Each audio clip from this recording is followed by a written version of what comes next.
Calm down, come back. La vida es un disparo a back, yo sin mirar atrás. Cuando el entorno es venenoso te convierte en un veneno más. Se crea un círculo de negatividad, de yo fuck that. Usando mi ilusión como gas, definición de propio y puro en todos nuestros raps. Pasaron desagradecidos, personas envidiosas, sobre todo interesados. Sí, por este guay, la experiencia me ha dicho no vuelvas a mezclar la relación de trabajo con una amistad.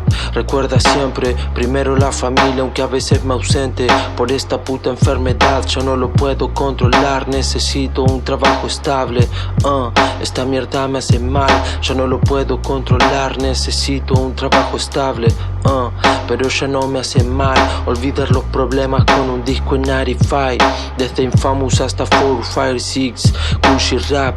No hay cura, no hay cura. Respeto a los OG que dejaron su vida por esta cultura.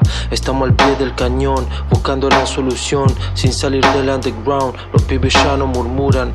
El tiempo en un plano mental puede ser perjudicial. Respira y olvida la gravedad.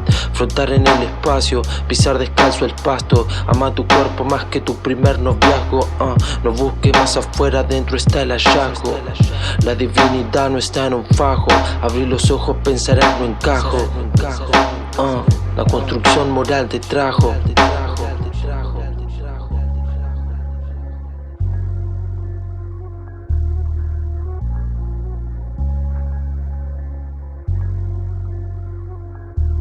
Hey,